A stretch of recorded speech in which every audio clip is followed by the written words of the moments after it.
কখনো কোনো বাগানের কোনো বৃক্ষকে দেখেছেন যেখানে সুগন্ধি ফুল থাকে, রসালো ফল থাকে? তখন মন প্রফুল্ল হয়ে ওঠে, মন থেকে সেই বৃক্ষের প্রতি ভালোবাসা জন্মায়। কিন্তু যিনি বাগানের মালিক, শুধুমাত্র তিনিই জানেন যে কিভাবে এই বৃক্ষকে আগলে রাখতে হয়, কিভাবে তার পরিচর্যা করলে এতে সুন্দর সুগন্ধি ফুল হবে, রসালো ফল হবে। কখনো কখনো প্রয়োজনের থেকে বেশি রোদ পেলে এই বৃক্ষগুলি শুকিয়ে যায়, প্রয়োজনের থেকে কম রোদ পেলেও এই বৃক্ষ কিন্তু শুকিয়ে যায়। প্রয়োজনের থেকে কম জল যদি পায়, এই বৃক্ষ শুকিয়ে যেতে পারে। প্রয়োজনের থেকে অতিরিক্ত জল যদি পায়, তখনও এই বৃক্ষের শিকড়গুলি নষ্ট হয়ে যেতে পারে। এবার এটাই কিন্তু আমাদের সংসারের সাথেও হয়।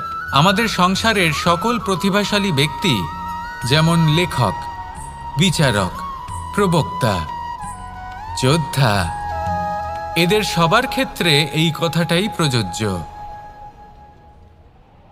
যদি বেশি প্রশংসা করা হয়, তাহলেও এরা হারিয়ে যাবেন।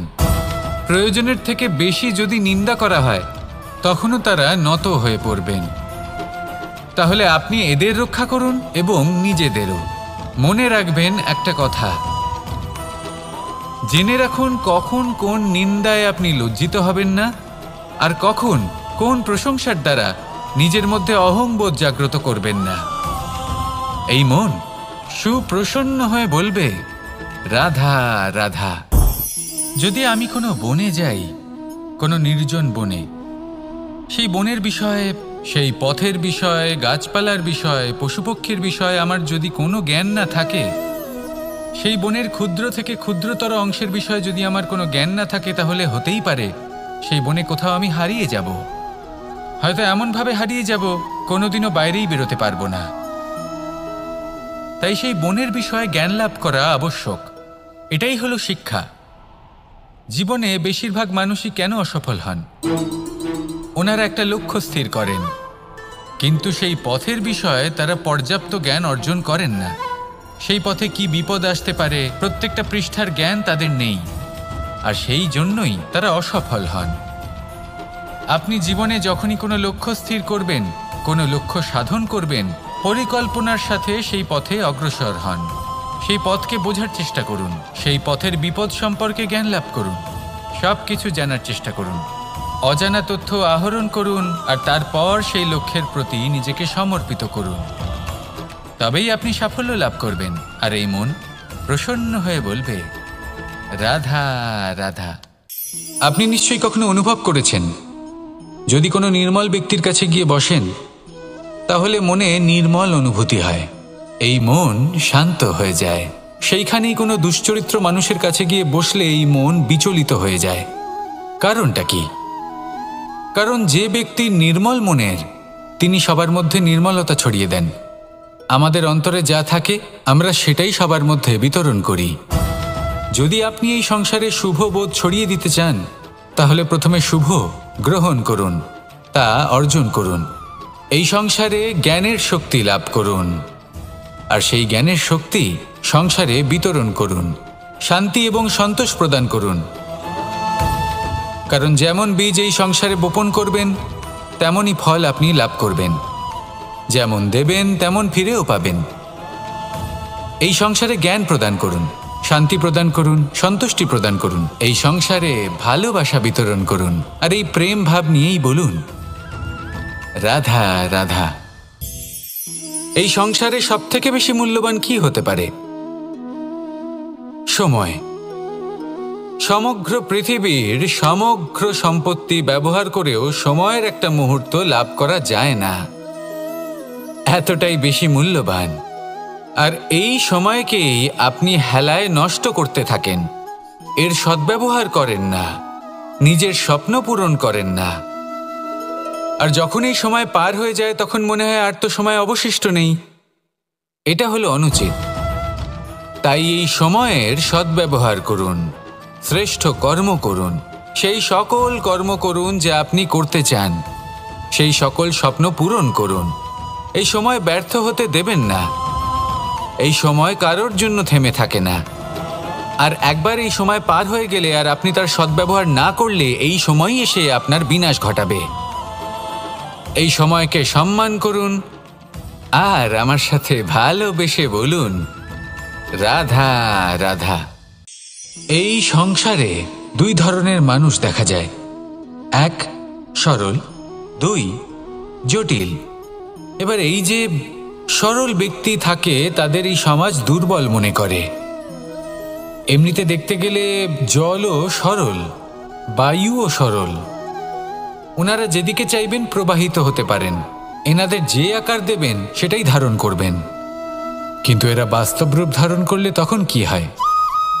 এই জল এমন এক ধারায় পরিণত হয় যে অনেক বড় বড় পাথরকে খণ্ডিত করে দিতে পারে।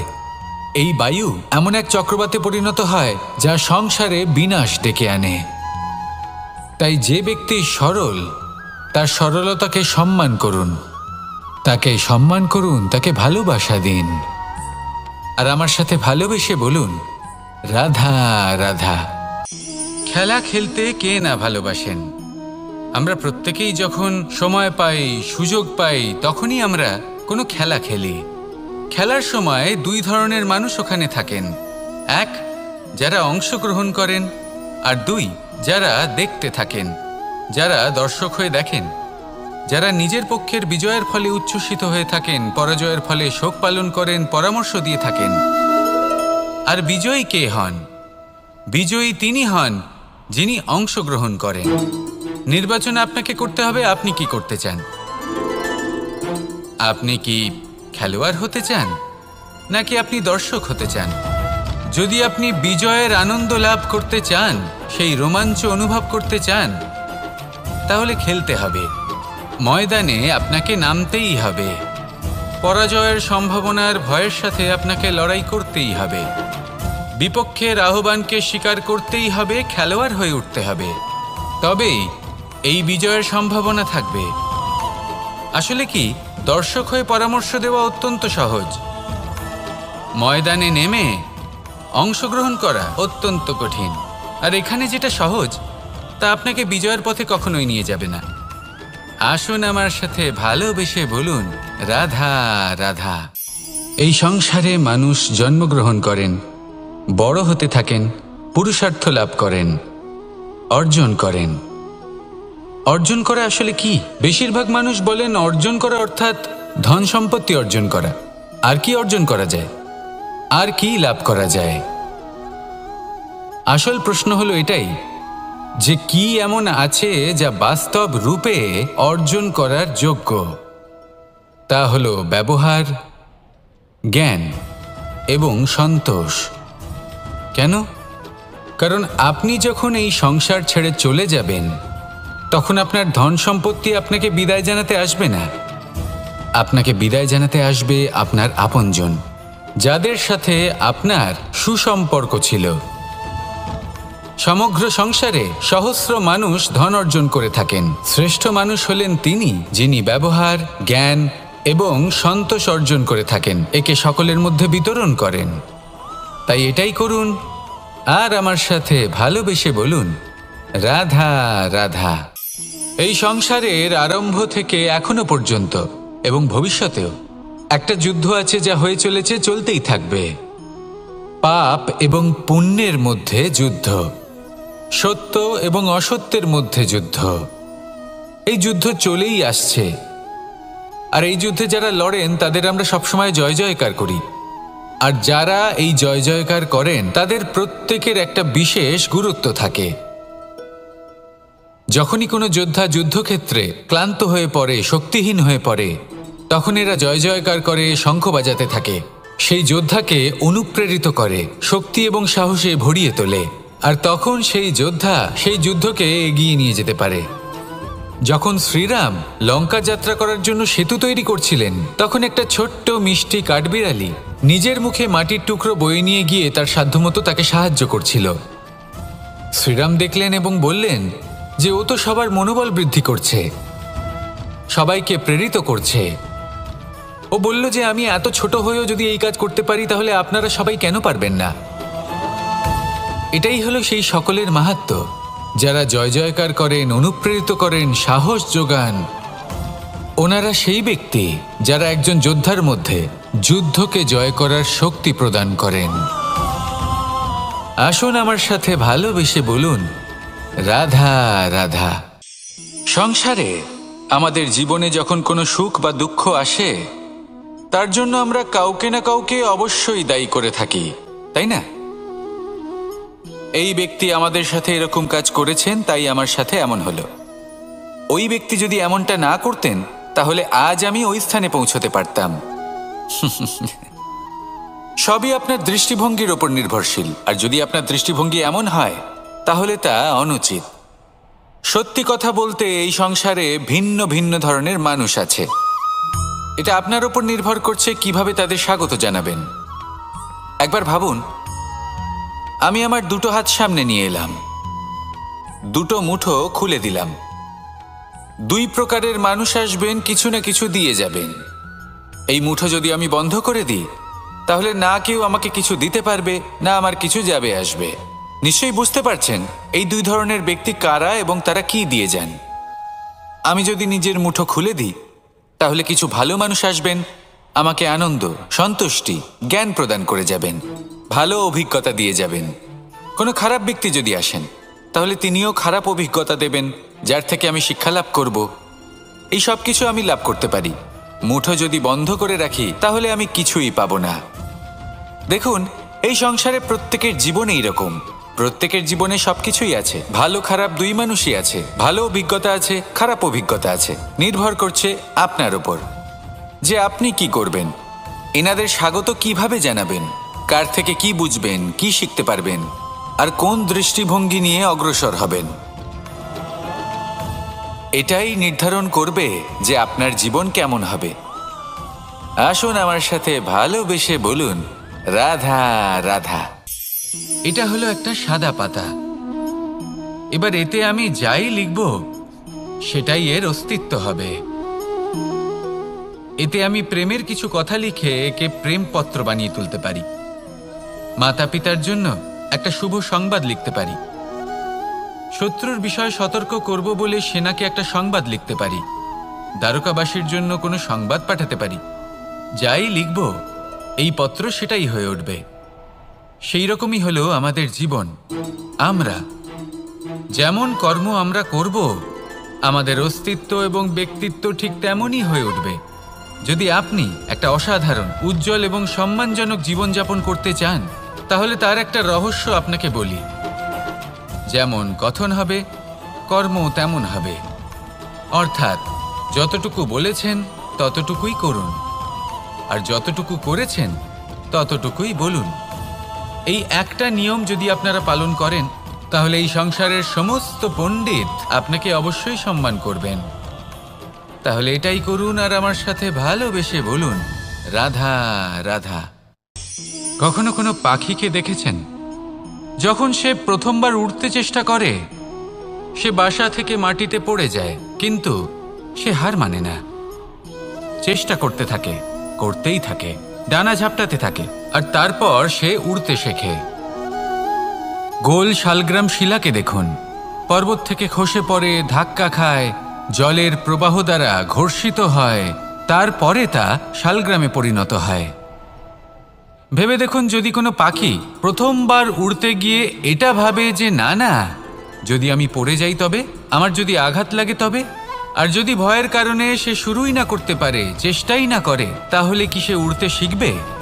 কখনোই নয়।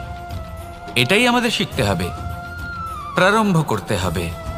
তা অত্যন্ত গুরুত্বপূর্ণ। যখন আমরা কিছু শুরু করি তখন ভয় করে, কিন্তু যদি এটা না করেন, জীবনে কখনো সামনে এগোতেই পারবেন না। হতেই পারে প্রারম্ভ করার পরে আপনি পড়ে যাবেন, বারবার নিচে পড়ে যাবেন, কিন্তু যদি নিরন্তর চেষ্টা করতে থাকেন, তাহলে একদিন না একদিন আপনি অবশ্যই সফল হবেন। এই শুরু করাটাই সব থেকে বেশি কঠিন। এর দ্বারা ভয়ভীত হবেন না। আসুন আর আমার সাথে ভালোবেসে বলুন, রাধা রাধা। যদি আমি আমার চোখ বেঁধে কোনো একটা নির্দিষ্ট দিকে নিজের সমস্ত শক্তি প্রয়োগ করে ছুটে যাই, তাহলে কি হবে? আমি কোথাও ধাক্কা খেতে পারি, নিজের ক্ষতি করতে পারি, কোথাও পড়ে যেতে পারি, তাই না? অর্থাৎ এটা নিশ্চিত এই কাজ আমার করা উচিত নয়। কিন্তু আজকের দিনে প্রত্যেকটা মানুষ এই কাজই করছেন, তাই না? কোনো কাজ করার পূর্বে সেই কাজের বিষয়ে সম্পূর্ণ তথ্য কোথায় সংগ্রহ করছেন? শুধু এটুকু জানেন যে এই কাজটা করলে কত ধন অর্জন করবেন আর কত নাম হবে, আর ব্যাস সামনে এগিয়ে যান। এটা উচিত নয়। পূর্ণরূপে যে কোনো কাজ করার আগেই সেই কাজের বিশ্লেষণ করে নেওয়া উচিত, তা বুঝে নেওয়া উচিত এবং সেই বিষয়ে অবশ্যই খেয়াল রাখা উচিত যে আপনার শরীর এবং আপনার মন এই কাজ করার জন্য কি প্রস্তুত রয়েছে। যদি তা না হয় তাহলে প্রথমে নিজেকে শুধরে নিন, তারপরে সেই কাজ করুন। যদি এইভাবে জীবনে সামনে এগোন তাহলে সাফল্যের সম্ভাবনা জীবনে অনেক বেশি বেড়ে যাবে। তাহলে এটাই করুন আর আমার সাথে ভালোবেসে বলুন, রাধা রাধা। এই সংসারের সব থেকে বড় যোদ্ধা কে? কেউ বলবেন অর্জুন, কেউ বলবেন ভীম, কেউ বলবেন হনুমান আদি ইত্যাদি। কিন্তু এই সংসারের সব থেকে বড় যোদ্ধা আপনার মনের ভেতরে আছে, আপনার মনের মধ্যে আছে। সেই ব্যক্তি সব থেকে উঁচুতে পৌঁছতে পারেন যিনি নিজের অন্তরের খামতি বুঝতে পারেন, নিজের দোষ বুঝতে পারেন, তার সাথে লড়াই করেন এবং তার উপর বিজয় লাভ করেন। যে ব্যক্তি এটা শিখতে পারেন, যে ব্যক্তি এটার উপর জয়লাভ করতে পারেন, তিনি হলেন সব থেকে বেশি শক্তিশালী, সব থেকে বেশি বীর এবং সব থেকে বেশি পরাক্রমী ব্যক্তি। আমরা সকলে এই সংসারকে পাল্টাতে চাই। তার জন্য প্রথম পদক্ষেপ আপনাকে নিতে হবে, নিজেকে দোষমুক্ত করতে হবে। যদি মানুষ নিজের অন্তরের দোষ বুঝতে পারেন এবং নিজেকে দোষমুক্ত করতে পারেন তাহলে এই সংসার নিজে থেকেই দোষমুক্ত হয়ে যাবে, তাই না? তাহলে নিজেকে দোষমুক্ত করুন আর আমার সাথে ভালোবেসে বলুন, রাধা রাধা। মানুষের জীবন সবসময় ন্যায় আর অন্যায়ের মাঝে ঘুরপাক খেতে থাকে। প্রত্যেক মানুষের মনে হয় কোথাও না কোথাও তার সাথে অন্যায় হচ্ছে।